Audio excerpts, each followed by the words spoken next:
Welcome to the Pat Sheranian Show. Thank you so much for joining us today. If you're on KHQN 1480 AM, we appreciate your being there. And if you're in a car, drive safely. And if you're watching us on your computer, thanks for joining us on pat.utahvalleylive.com. We appreciate your joining us every day, and we'll be on, of course, right through the holiday season, and not Christmas Day and not Christmas Eve. We're all going to be home on the weekend, thank goodness, but we hope you're getting ready. I just left a wonderful party this morning with a ladies group that I belong to, and it was so much fun. We sang carols for an hour and had poetry reading, and what a wonderful season it is when we can remember really why we're here and what we're all about. This morning, my guest is a very exceptional lady. She lives in my neighborhood, and I've known her, vaguely for... I say vaguely because we haven't had any in-depth conversations. We had some, and then our lives went different directions, but I've seen her at church and around the community, and lo and behold, she turns out to be an author.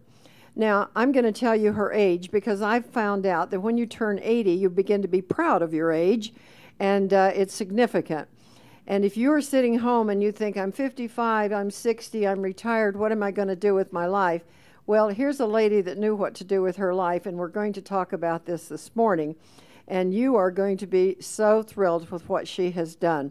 So I'm just going to remind you that if you're 60, 70, or in your 80s, pushing 90, you don't have to be home wondering what to do. There is much that you can be doing because you're only as old as you think you are. And Ann Snow, you're a baby. You are so young in your attitude and what you're doing with yourself and how you get around.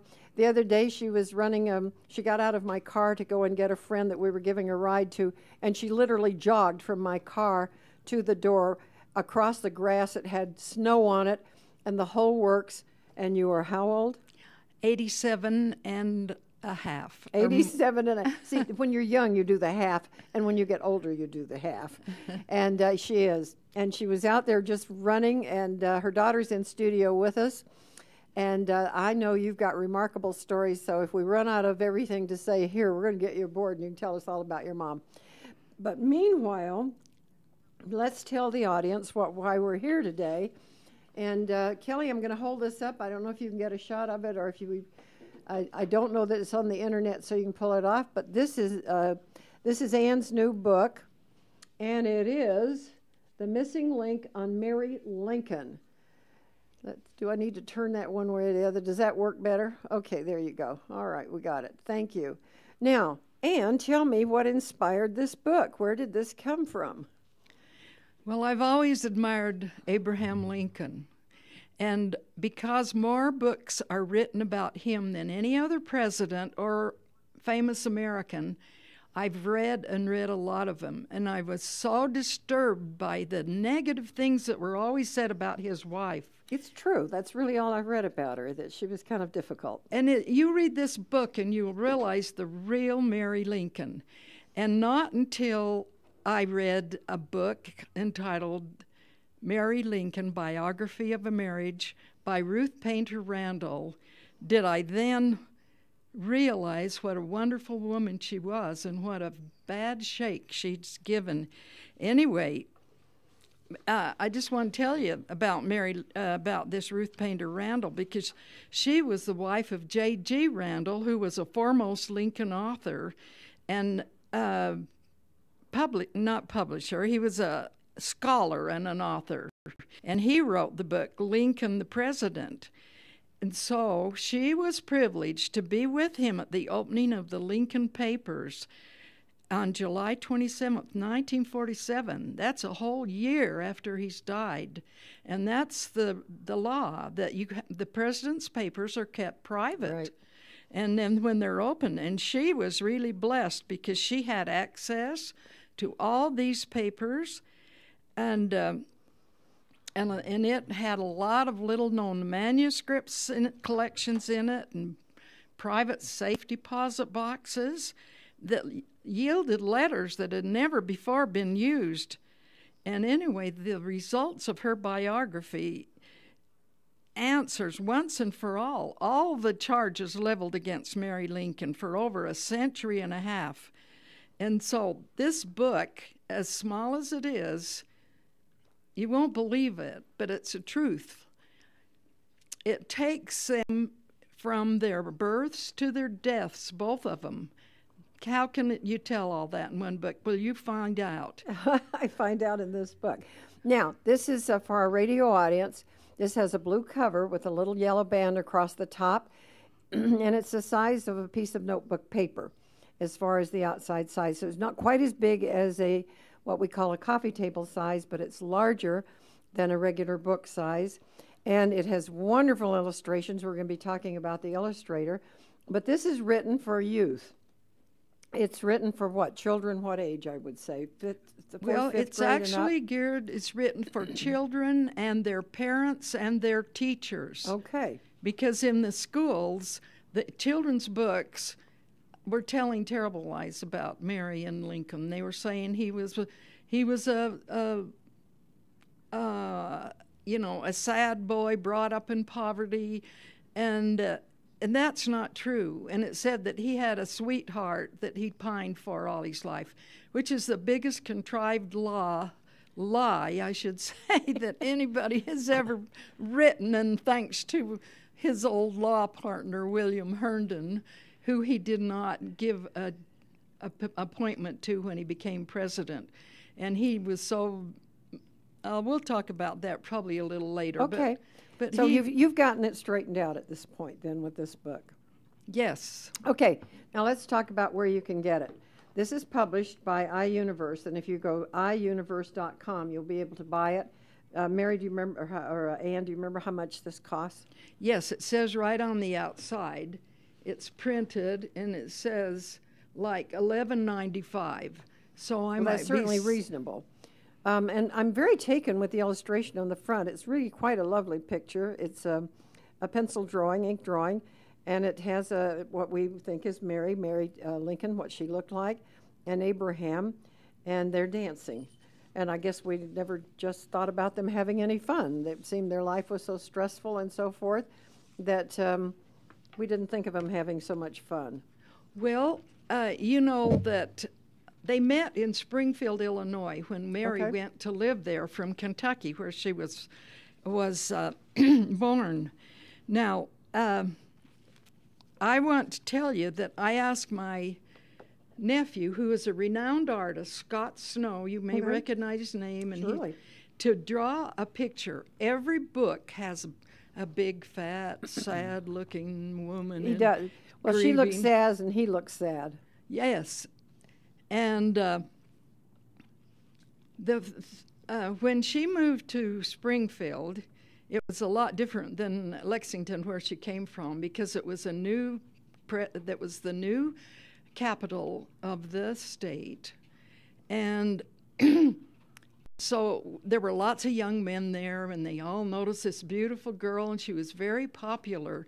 And one night when she was at a dance at the Springfield hotel, she was introduced to a Mr. Lincoln, who was a young lawyer, and he was a legislator, and he was already elected to the state legislature, something like that. Anyway, she looked at this gentleman's face, and she saw dark, kind of unruly hair and strong, rugged features and a pair of deep-set gray eyes looking at her with a lot of interest. And he said, "Miss Todd, I want to dance with you in the worst way." And she used to laugh and tell these stories later and say, and he certainly did. But she just remembered this 6'4" man standing a whole foot taller than her, and he was definitely dancing awkwardly. But it was a thrill to be his partner. Clothes, have seen many pictures of her, are quite elegant. So did she come from a family well-to-do? Because we all really have believed that he grew up poor as a church mouse. And she grew up in wealth. Now, if you notice in this book, it's so short I couldn't make chapters. So what I've done is have chapter headings.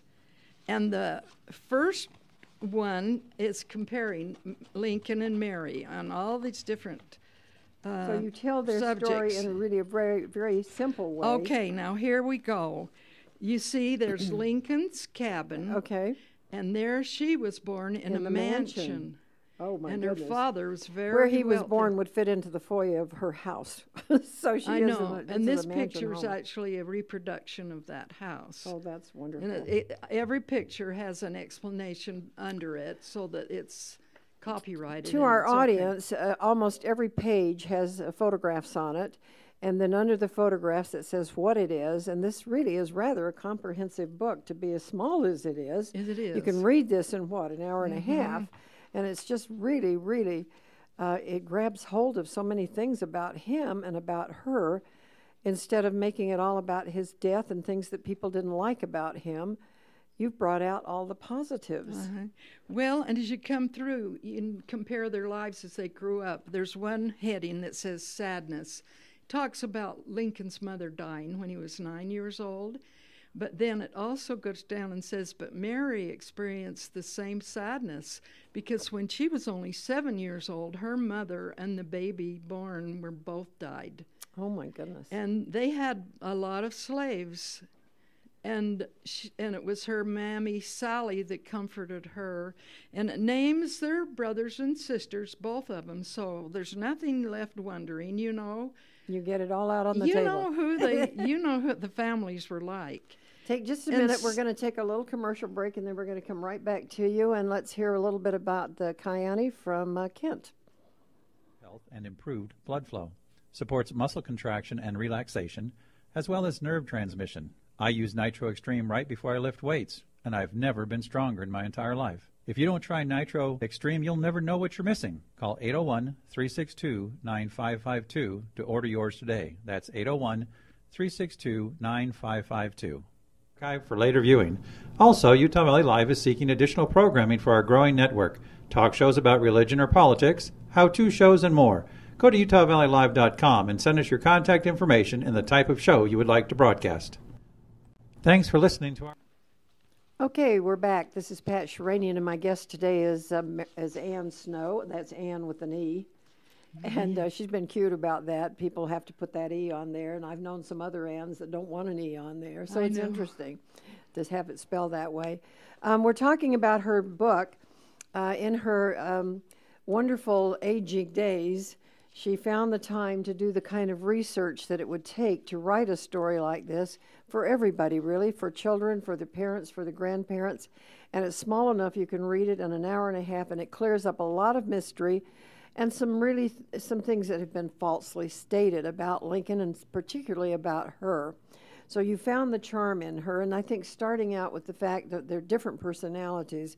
Now, I want to know if you got into their romance, because here's a big, tall, gangly guy with a rugged face, and she's quite refined and quite elegant. And you're still dealing down in the southern states at this point. And y'all know I was raised in South Carolina. And by the time I was 10, I certainly knew which fork to pick up and where to put it down. And so I'm sure she was raised in that kind of home. And you mentioned nannies and mammies, and I grew up around mammies, and I'm a little bit younger than Ann. So let's talk about this book and why you should have it.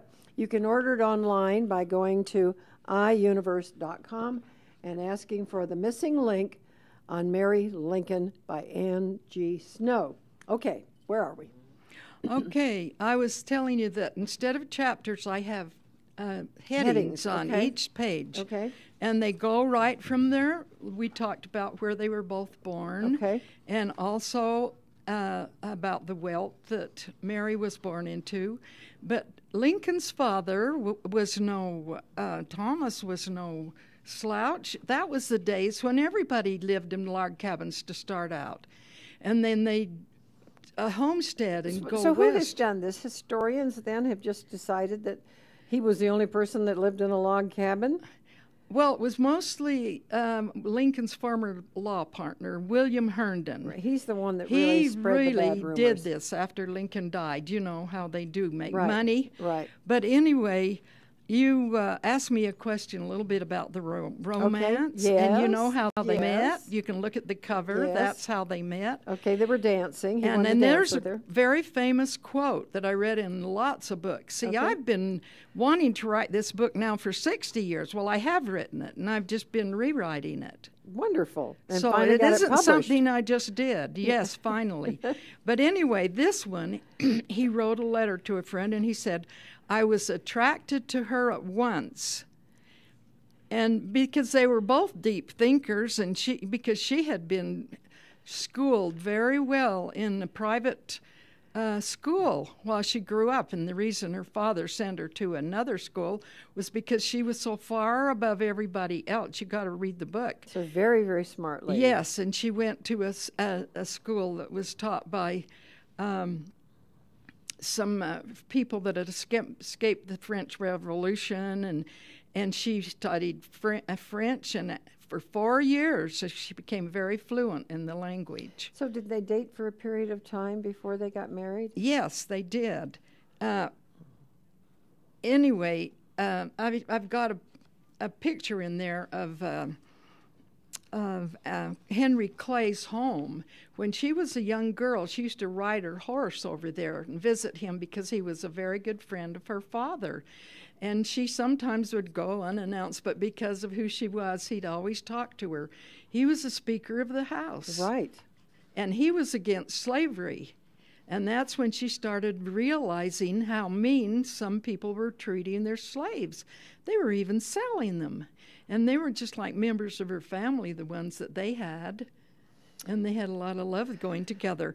But anyway, when Mary met Lincoln, and he would come over to her house and to visit after the hotel, and she was living with her sister, who was married to a son of... was that Elizabeth, her sister? What was her name? Yeah. Somehow I remember that from history somewhere. It's Elizabeth, and that's her name, you're right. And so after they met at the dance, Lincoln would come over and visit, and and he was so thrilled to talk to her because they could discuss some of the same books they'd read, and he'd read any book he could get his hands on. And of course, he'd come through his education by being so honest for the people that he worked for. He'd worked in stores and clerks and everything, and he paid their bad debts, and that's how he got the name Honest Abe. And so he came... It wasn't over cutting down Christmas trees and that type of thing. He did a lot of that because his dad kept moving west, and he'd stay, and he helped his dad until he was 21, and because he'd moved from all the way across till he got to Illinois, and he would help split the logs. That's how they made their houses. But the Honest Abe came from his work ethic. Yes. Okay. There was a time when the United States got in the war, and I just want to look here so I get it really straight. Okay. And I've got a quote in here about when he was 14 years old. I guess we can jump around a little bit. And I put it in the book, the World Book Encyclopedia, 1964. It says, in 1823, when Abraham was 14, his parents joined the Pigeon Creek Baptist Church. And there was really bitter feelings between the Baptists, Methodists, Presbyterians, and other Christian people. And Lincoln kind of disliked this display of rejection among different people, and it might explain why he never joined any church, and why he never attended church regularly. And yet, well, it was more than a dispute in that time. There was great anger and competition, and between still the various religions. He became very, very. Had very deep religious feelings because the Bible was one of the few books that he knew thoroughly. And the reason he did, I have a page in here that talks about the stepmothers for Abe and Mary. Right. And he had a wonderful stepmother who brought 3 children, and she brought all her belongings and made his father remodel the cabin and build a loft for him and his sister Sarah. And he had a cousin that came to live with him after Lincoln's mother had died. But they brought life back into the cabin. Sure. Sure. And she brought all these books, and it mentions the books. Well, that's why he became so thoroughly versed in the Bible, because it's one of the good books they had. So that is what happened. Well, he talked about loving the scriptures, and he did have a belief that our country was founded on something more than just men, that there was a higher power that was involved, and that has come out over the years in books. And so when he came to visit Mary at her sister Elizabeth's house, then when he found out that, when she found out that he was a fan of Henry Clay, that was just a great thing. So she must have taken him down and introduced them. Well, no, she didn't go back down to... She didn't go back? No, she stayed up in Springfield, clear till after she was married. But anyway... So is that where they were married then? Yes, it tells all about that. Okay. And in the... before he'd met Mary, he used to, work for different men, and he made such a good impression on him that they hired him to be clerk in their stores. And then the Black Hawk War started, and so the governor called out all the men, and Lincoln volunteered for service, and he had a reputation all of his life as talking to other people, introducing them to other people, and talking about the problems of the day.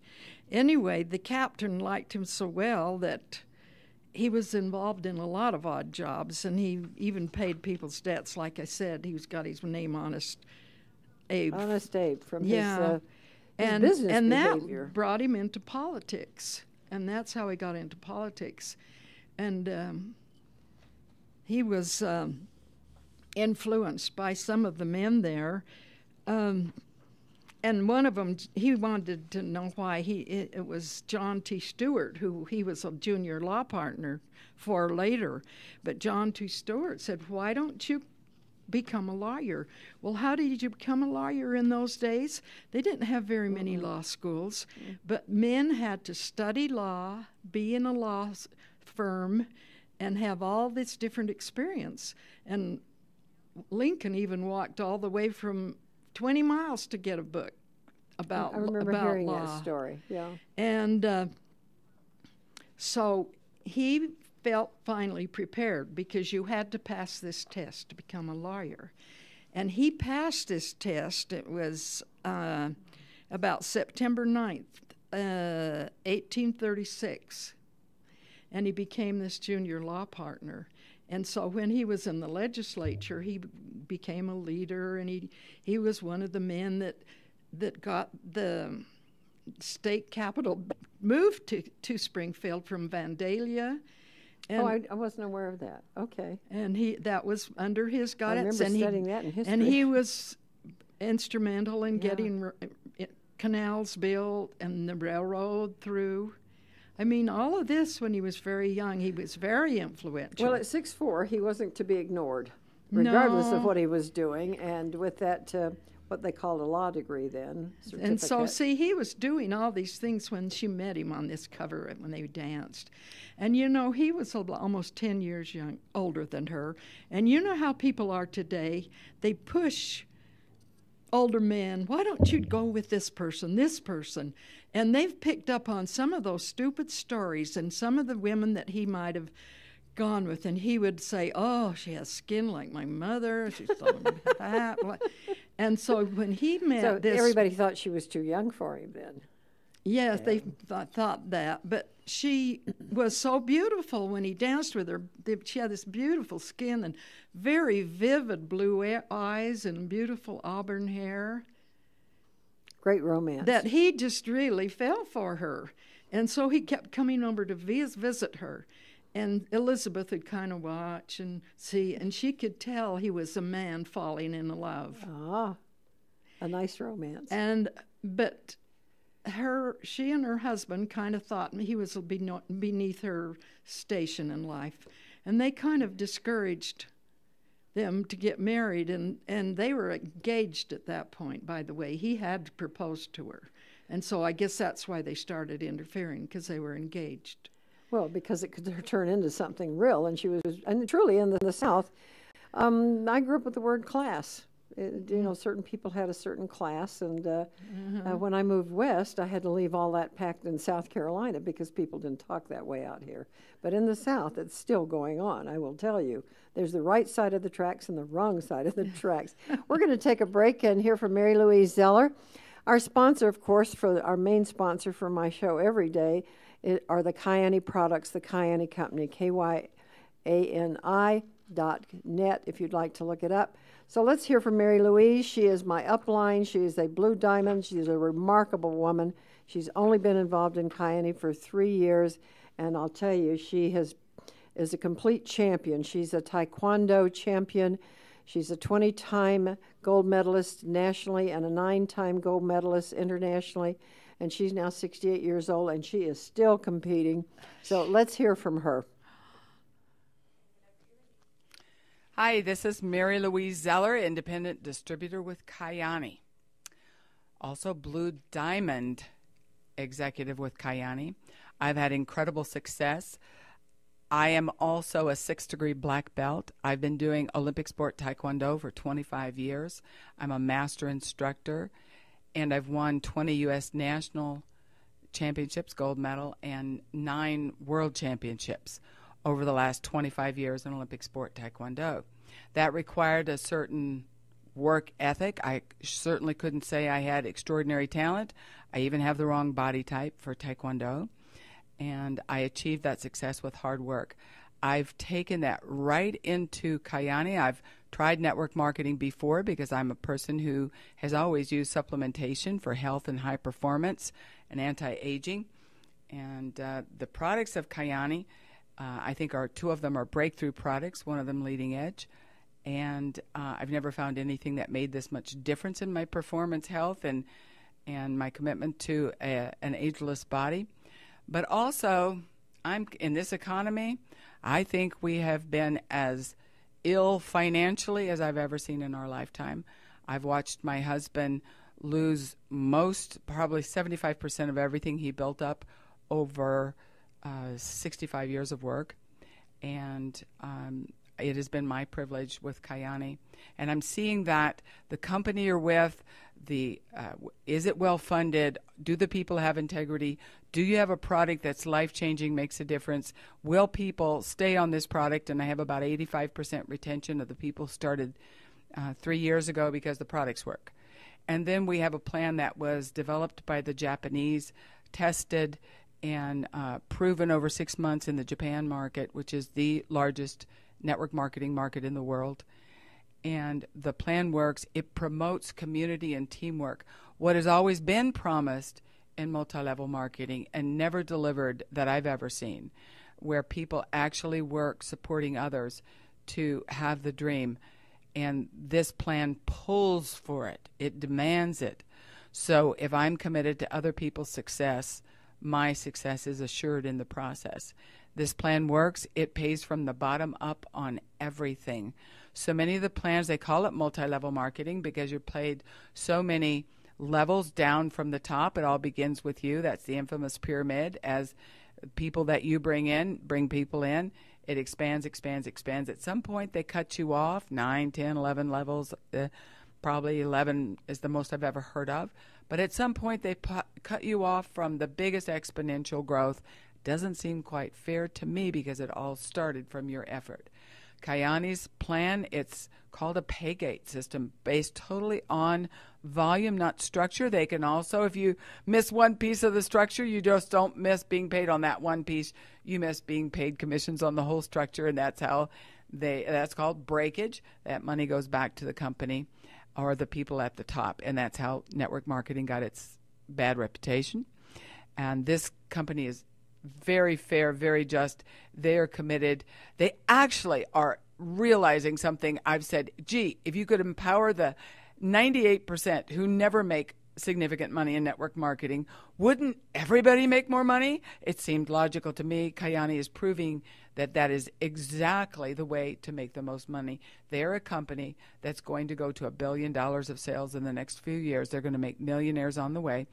I personally plan to be one of them. I invite you to do that. The company works, the people work, they have integrity, the plan works. The timing. Timing is an essential element. Many companies that have been around for years and years, there's a certain saturation point. Everybody who's heard of them has chosen one way or another that they're not going to do that. Kayani, their marketing plan will change the industry. They pay the people who do the work the most, and they pay you on all of it. And they pay you for supporting other people. Many other companies will cut you off from all commissions if you produce a leader who's bigger than you are, who did more than you do. And I think that's a poor reward for bringing a strong leader to the game. And Kayani never cuts you off from commissions, even if leaders pass you in the game. And I think that's outstanding. And I'm loving this. I feel community like I've never felt anywhere in my entire life.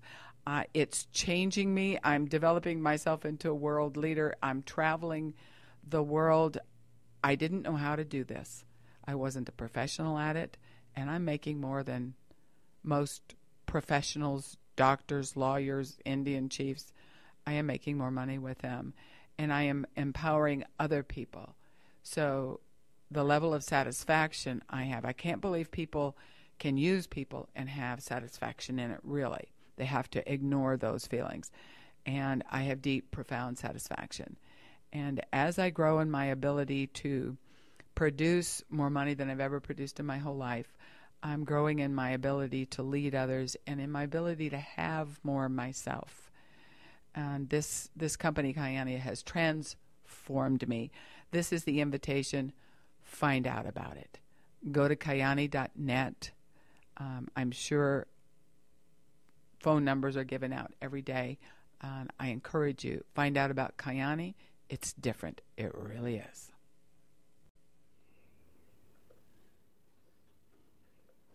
Thank you very much, Mary Louise Zeller. This is Pat Sheranian. You're back with us. And the phone number to call if you'd like to know more about Kayani is 801-362-9552. Mary Louise is a champion in everything that she's done, and she's proven once again that she can be a champion and enormously successful. I'm talking today, my guest is Ann Snow. Very interesting. She has researched Lincoln for years, and more so his wife, Mary Todd Lincoln. And she has now created a wonderful book, which I will hold up again for the viewing audience on pat.utahvalleylive.com. And this book has the missing link on Mary Lincoln. That is what it's about. It's a lovely book. It's only about under $12, and you can pick this up do any of the bookstores locally have it, or do they have to get it Not online? yet. Okay, it's online. You can get it online under iuniverse.com. And you should have this for your family. It's a piece of history that's interesting, and she takes the time to really straighten out some of the misconceptions, not only about Lincoln, but in particular about Mary Todd Lincoln. There have been many unfortunate and unkind things said about her, and you found all the good stuff. So we're just about to their marriage at this point, so let's get on with the marriage, because her family wasn't keen on it. His family, I'm sure he just did pretty much what he wanted to do at that point. His mother had died. He had a wonderful stepmother that taught him. Their connection, when they first met, she was attractive, he was attracted to her, and they were both intellectuals at heart. So now we've got a marriage about to happen. Okay, I've tried to include some of the quotes that are in many books, especially the one we left with was when he wrote and said, "I was attracted to her at once. The sunshine in her heart reflected in her face." And these are the words that he wrote to a friend. Well, Mary Lincoln had a lot of beaux, but that didn't stop Lincoln. He asked her to marry him, and she vowed she would. Well, because Mary lived with her sister Elizabeth, who had also met her husband in Springfield, and had her sisters come along, and they end up marrying doctors and lawyers. That was a good place to send her sisters. But they felt responsible, Elizabeth and her husband, and they just thought that Lincoln was beneath her class, and they tried to change Mary's mind, and I guess it upset Lincoln, and they broke their engagement. Oh. Now, there are so many books written about the years that they were apart, which was, I don't know how many, 1, 2, or whatever. And when I told somebody they ought to read this book, they said, "Oh, didn't you know he was in depression for so many years?" Well, they must have gotten that because he was so unhappy. Well, they had friends that knew their feelings, and they were so miserable apart that a friend arranged to have them meet again, and they decided right away they were going to get married. They didn't care what, and they were if the sister didn't want her married in their home, they were going to go somewhere else. Well, when Elizabeth and her husband realized the great love they had, they said, "No, you're getting married here in our home." Good. So they were married that night, and Lincoln had already bought a gold wedding band and had it engraved, and it was inscribed, "Love is eternal." Now someone has come out with a book named that. Okay. But this been in here long before. Anyway, all the delighted guests shared the wedding cake that was still warm from being baked that day. That was a rush deal. But anyway, their first home was an apartment where Lincoln had been living in the Globe Tavern in Springfield, Illinois. And he had his office in Springfield, and he was on the circuit, so that meant he traveled the whole way to take care of all the problems in the state, and sometimes he'd have an appointment close. Well, there was this one day soon after they were married that it struck me because I thought, well, some people might not be interested in this, but this one quote that he wrote to a friend is another that is read in many books, so I want to read it. It says, "Nothing new here except my marrying, which to me is a matter of profound wonder." He really loved her, didn't he? He really loved her. He did. But about a month after their marriage, I want to read this because you'll think I'm making it up. But Mary and her friends went to a court hearing, and it was just a month in their marriage, and she was excited to tell her husband when he came home at night of her presence in the federal courtroom in Springfield with many of her women friends to witness the pun of the century.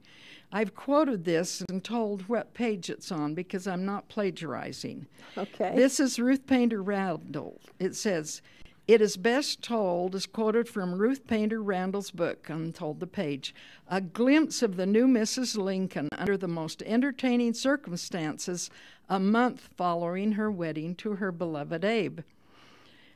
Quote, "There was intense feeling against the Mormons in Illinois, and in December 1842, their prophet Joseph Smith was arrested by order of Governor Ford. A habeas corpus proceeding conducted in the federal courtroom in Springfield with the town folk assembled to see the show. The judge was Nathaniel Pope. Smith's counsel was Justin Butterfield, and the picturesque scene was enhanced by the presence of the prophet's 12 apostles. And because of the crowding, several ladies, Mary Lincoln among them, were seated on either side of the judge. Mr. Butterfield rose with dignity and amidst the most profound silence, giving an admiring glance to the pretty women surrounding the judge, and pausing a moment for oratorial effect, and he delivered himself of the pun of the century. "May it please the court, I appear before you today under circumstances most novel and peculiar. I am to address the Pope," bowing to the judge, "surrounded by angels," bowing still lower to the ladies, "in the presence of the holy apostles," bowing to the jury, "in behalf of the prophet of the Lord." Oh, my goodness. And that was so funny. So when Lincoln came home the next night, here we go. You know, they were so lonesome to see each other, and she said to him, "What have you done all day?" And he said, "Oh, I've thought of you. What have you been doing? How did it go in the court?" He knew about it. You'll never believe it, she insisted, and he encouraged her because she was a drama person in school. She always had the leads in the plays. And so he held her in her arms and encouraged her dramatic exclamation about the explanation, I guess it was, an exclamation about her experience that day. And he hugged her tighter as she was telling the story. And he was glad to hear the verdict that the prisoner was released. And she was a really great one. You know how the people in the South are for having parties? Yes. Did I not come from the South? I thought life was a party. I hit high school and thought it was a party. It occurred to me years later I was there to study. Well, anyway, she had the first party she gave was on Abe's birthday on February 12th, and she made a toast, and she said she was so grateful to his mother, and it was very sweet and nice, and that's quoted a lot of places. And she said she was so glad he had a birthday and grateful to his mother. And they all gave their toasts. But, she was a gracious hostess. She'd learned this in the schools where she'd been. And she held a whole room full and rapt attention. And she loved people, and she was extremely happy and had a smile for everybody. And many years later, a gentleman made a quote about her that fits in here. He said, "I found her sympathetic, cordial, sensible, intelligent, and brimming with that good-natured friendliness so fascinating to women of the South." Lovely, lovely. I mean, she was all primed to do what she had coming. So... Did they think of the White House at that time, do you think? No. A lot of the stories say how she pushed him to go to it. But, the only thing, she thought he was so smart and wonderful. She thought that he could be president someday. So she encouraged him. And so she knew she was honest enough and everything in that. So she knew her place, and she knew he could do that. So is there a story that leads up to them going into the White House and how she felt about it by any chance? Yes, and that's in this book, and All right. tells you right away Well, exactly. we've got plenty of time, so let's tell it. Okay. Well, let's get their baby here. They that's had right. a baby. Got to do the baby first. They had their baby in August the next year. Now, he wanted a girl, didn't he? No, well, not then. Oh, okay. That was after so many boys. Oh, okay. Okay. But anyway, when she had the baby, she said, "My darling husband was bending over me with much love and tenderness when that babe was born." And they were really thrilled at this miracle of the birth of their own child. And they decided to name him after her father. Her father's full name was Robert Smith Todd, but they named him Robert Todd Lincoln, the first baby. And then they called him Bobby. And then they got another baby after that. And this little boy, they took the boys with them when he was elected to the legislature. He went to Washington, and they lived there for a while. And before they left, they had the new Daguerre-type photos. They'd come around and take pictures, and you have to sit still for so long. And these are the first pictures that were taken of them. This doesn't even look like anything we've had of him over the years. And they talk about Lincoln. Oh, there was one picture I was going to bring. I'll let you bring it sometime. Okay. He was not ugly. I thought he was handsome. Well, and this it is shows. quite a handsome picture And here. Yeah, she is it beautiful there, She too. Well, anyway, that was the first photographs. We're talking about Ann Snow's book, Ann with an E, A-N-N-E, Snow. And the name of this book is The Missing Link on Mary Lincoln. It's really interesting, and we're reading from it. She is reading from it today because, first of all, it's a great passion that she has had for a long time. And as I said at the top of the hour, if you're not sure what to do with yourself and you're in your 80s, then write your life story or someone else's, and you can come on the air and we can have this much fun. Because Ann has shared with us that she's 87 and a half years old, and it's time to write a book by then, and she's done it. And so it's now out for you to enjoy. You can get it on iUniverse.com, and it's just under $12, so it is well worth it. It's a great, it rolls up, it's a softback, and it's a very nice book to give as a present, but read it before you give it away. It's really a lovely story, and we do get a whole different feeling about Mary Todd Lincoln. And you have brought that forth where so many have just kind of ignored her, pushed her to the background, criticized her. This was a well-bred Southern lady, and she took that into the White House. So we're now hearing about her babies. How many sons did she have? Well, she actually had 4. She had 4 sons. Yeah, and but after Lincoln went to the legislature, was elected to that, and they rode trains because trains were invented by then too. Okay. And then they came back, and the 2 first boys had so much fun together. But there's a page here that's called Great Sorrow. They at a time when her father was sick and died, it was the worst time it could have been because their second little boy that was born, and his name was, well, gosh, she has so many, she called him, there was Bobby and Eddie, and he was sick and died, and it was so hard for Mary. Their third baby, they lost their third boy? This was their second boy. Oh, second boy. Yes. Okay. And she just couldn't face this heartbreaking tragedy. So Eddie was the one she lost. Okay. And she just couldn't stop crying, and she couldn't even eat. And Abraham was haggard and himself and grieving, and he just kept pleading, "Eat, Mary, you must eat, for we must live." And the shock of losing little Eddie just kind of left her. Oh, so she could nervous and hysterical. But knowing her husband and her son Bobby needed her, because they called Robert Bobby, then she came back again. And then they had renewed happiness because she had another baby boy, and home life was real happy again. And was it after that? Let's see, that gives her 3 boys. She had still another boy. And she named this little boy William, and they called him Willie. And so this brought in a happier period.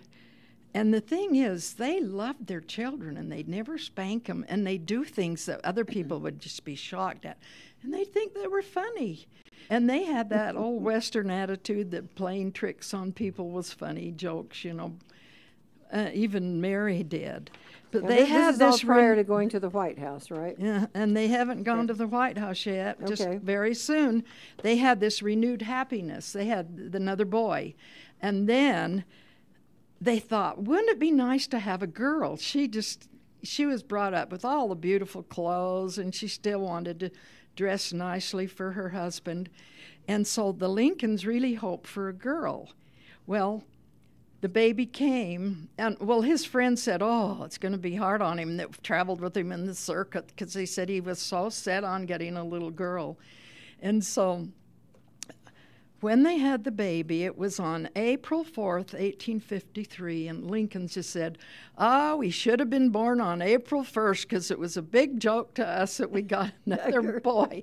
But of course they loved him, and you know, he grew up to be more like Lincoln than anyone. He was a brilliant little boy. And you find out about it. And while Lincoln was on the law circuit, Mary had inherited enough money from her father to remodel this home they moved in after they had their first baby. And it's an interesting story. Did we get the girl here yet? No, she didn't come. It was a boy. Okay. They had a boy. Okay. And then Lincoln was in a lot of debates with Douglas, you know, the one of Mary's old boyfriends. Right. And she always thought he was the best anyway. And well, when was his great concern? She was upset over how some of the slaves were treated. And so and there weren't any slaves in Illinois, and that's why she liked it there. So when did this become such an issue to stop slavery then? It was becoming an issue then. And that's how Lincoln was in all these debates with Mary's old boyfriend. What was his name? Stephen L. Douglas. Right. And they were running for senator, both of them. And there were so many debates all over, and everybody was more impressed with Lincoln. He thought it was an evil, and it's quoted in here, his exact words, what he said. And actually, I think everybody thought he won the debates, but Lincoln did not get to be elected to the Senate. That. But still, because of all the people knowing him from all this, they were still pushing him to run for president. So he did, and he got it. He got elected to be president. And so he was at the train station telling all the people goodbye in this most famous quote when he said, "My friends, to this place and the kindness of these people I owe everything. Here I have lived a quarter of a century and have passed from a young to an old man. Here my children have been born, and one is buried. I now leave, not knowing when or whether ever I may return, with a task before me greater than that which rested upon Washington. Without the assistance of that divine being who ever attended him, I cannot succeed. With that assistance, I cannot fail. To his care commending you, as I hope in your prayers you will commend me, I bid you an affectionate farewell." Such a beautiful speech. It really is a beautiful And so there speech. they were. They took Robert and Willie and the youngest boy that was supposed to be the girl. They named after Lincoln's father, who had died 2 years before, Thomas. But they always called him Tad. They had nicknames for their boys. And then they had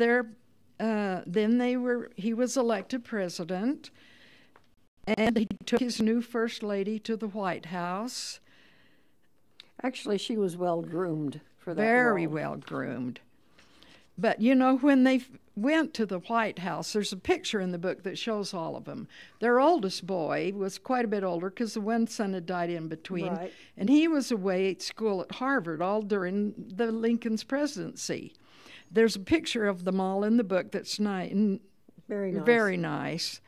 And Again, let me just mention this book to you if you've just joined us. It's The Missing Link on Mary Todd Lincoln, and Anne Snow is the author. She has taken years and years out of her life to study Lincoln, and there's a great picture of it right there, and to do the research necessary to breathe new life really into Mary Todd Lincoln, and to bring out her true character and what she was destined to be was a first lady, and Abraham Lincoln and some of his path. It's a wonderful book. It's a history story, but it's fun and it's easy reading. You can get it on iuniverse.com, The Missing Link on Mary Lincoln. I'm going to just give a quick shout out to Roger Strong. He started a newspaper here in Utah County, which is never easy, but it's a great paper. It doesn't have any mayhem or death or anything ugly in it. It's fun. It's full of wonderful ads for people that want you to know in the community who they are. He's been a really good person for me. We've done some wonderful things together, and I opened this one up, and it's the one that came out this past Monday, and it's all full of information about Kyani. So a shout out to you, Roger. Thank you so much for supporting what we're doing at radio, and we're supporting what you're doing in the newspaper, as well as what we're both doing on streaming video. So thank you so much. We appreciate you. And also a shout out to the folks that own Gloria's Little Italy, just downstairs from us, right on the corner of University Avenue and Center Street. If you want real Italian food, Gloria's Little Italy is the place to go, and it's all festive for Christmas, so drop in, have lunch, have dinner, have a great time. Make sure you meet the cook. She's amazing. Gloria is her name. So now we've got about 5 minutes. What would you like to cover? Oh, well, when they came to the White House, they found Okay. it deplorably run down, and Congress voted money, and Mary took charge. She chopped in New York and Pennsylvania. It was just beautiful, the things that she added, even plumbing and everything. She wanted this a beautiful home where everybody in the country could come if it was their home too. And of course, she got criticized for spending too much money, and yet those things are still there. And Many yet, of them are still there. This quote out of the paper, is from Ben Perley-Poore. He's an experienced journalist. He says, "I'm sure that since the time that Mrs. Madison presided at the White House, it has not been graced by a lady as well fitted by nature and by education to dispense its hospitalities as is Mrs. Lincoln. Her hospitality is only equaled by her charity and her graceful deportment by her goodness of heart." She's quite a grand lady. Of course, when she was in the White House, the older boy was away to school, but she was worried about these two younger boys. And she was so excited. Well, Robert would come home, and she was excited because he was courting a nice daughter of a senator, and they actually married 3 years later. But 16-year-old girl, Julia Taft, who was a daughter of Horatio N. Taft, came to the White House to visit with her two younger brothers. They were about the same ages as Willie and Tad. And Mary was so excited, she called and told Mrs. Taft to send the boys over tomorrow. And they, from that time on, these little visitors were their favorite accomplices in the mischief of the Lincoln boys. And from that time on, the four little irrepressible boys, they romped through and back and forth, eating meals indiscriminately, back and forth through both the White House and their home. And Julius was helping Mary Tandem, their older sister, of course. And Julia and Mary spent a lot of time together. And I think Mary felt like it was maybe the daughter that she'd never had. Oh, nice. But sounds like a play day, we would call it today. Have friends over for a little play day. But, you know, the Lincolns had a motto: let the children have a good time. They wanted them to have fun. They wanted them to have a fun. Mary was very highly criticized because of the mischief that these boys were getting into. Anyway, so you write about that? Yeah, and a lot of these stories appeal to the younger children. Good. Especially this one about the circus in the attic. Interesting. They'll enjoy reading about that. But then things became pretty subdued after a while. Well, Mary attended church all the time before, and then Lincoln did occasionally, but when he was in the White House, they always attended church. And Tad would always say out loud, "Why do the preachers always pray so long for you, Pa?" And he says, well, he'd get us around, and he said, maybe because I needed it. But anyway, you really have captured some wonderful personal moments in the life of Mary Lincoln and in Abraham Lincoln. And then we come to another chapter that's a greater sorrow, because all of this activity in the White House died down because Willie became very sick. And there's it tells about this, but it was so hard for the Lincolns because he was the one that wrote all these plays. He wrote the circus script. He was very creative. You know, we're going to have to cut you off, Barry, about Mary Ann, because we're out of time. So I'm going to encourage all of you, radio listening audience, and our streaming video around the world, wherever you are, get on the internet and find iUniverse and look for the book, The Missing Link on Mary Lincoln by Ann G. Snow. It will be a wonderful treat for you and your family. We're excited about the fact that Ann has this published. Her family will have this as a keepsake forever. Also, this program is archived, and you can watch it for years to come over and over online. So we'll be with you again tomorrow and have some fun people coming in then. And we've got some wonderful things planned next week for you. So be tuned in, and we'll see you then. Have a great day, and thanks for being with us.